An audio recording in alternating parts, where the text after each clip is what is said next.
নওগাঁ জেলা বিএনপির দ্বিবার্ষিক সম্মেলন অনুষ্ঠিত হয়েছে।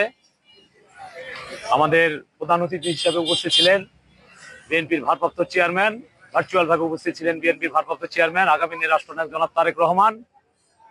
এই কাউন্সিলে উৎসব মুখর পরিবেশের মধ্যে দিয়ে নওগাঁ জেলা বিএনপির তৃণমূলের নেতা কর্মীরা যে 1414 জন ভোটার উপস্থিত ছিলেন, তাদের প্রত্যক্ষ ভোটের মাধ্যমে আমাদের নওগাঁ জেলা বিএনপির ভোট গ্রহণ হয়েছে এবং এই ভোটের মাধ্যমে আমি নওগাঁ জেলা বিএনপির সাধারণ সম্পাদক হয়েছি।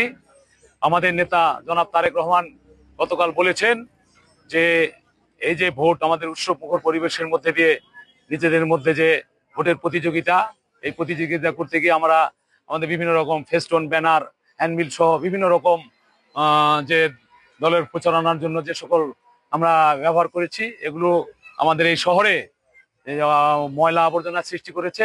উনি বলেছেন যে আজকের কথা বলেছেন, গতকাল যে উনি বলেছেন আজকের কথা, যে আমরা বিএনপির উপস্থিত থেকে ছাত্রদল, যুবদল, স্বেচ্ছাসেবক দল সহ এদেরকে নিয়ে এই ময়লা আবর্জনাগুলো যেগুলো আছে এগুলো পরিষ্কার করার নির্দেশ দিয়েছেন।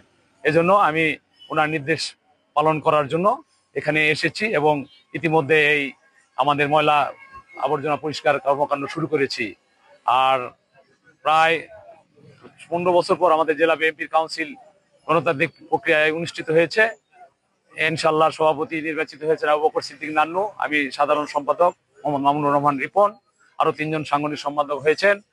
আমি সবাইকে ইনশাআল্লাহ আগামী দিনে আমাদের নওগাঁ জেলা বিএনপিকে ঐক্যবদ্ধ করে এবং এই যে 6টি আসন আমাদের আছে, 6টি কনস্টিটুয়েন্সি, এই 6টি কনস্টিটুয়েন্সি আসন আমরা আমাদের দলের আমাদের চেয়ারপারসন দেশনেত্রী বেগম খালেদা জিয়ার হাতে এবং আমাদের বিএনপির ভারপ্রাপ্ত চেয়ারম্যান জনাব তারেক রহমানের হাতে তুলে দিব ইনশাআল্লাহ এই 6টি আসন আগামী দিনে।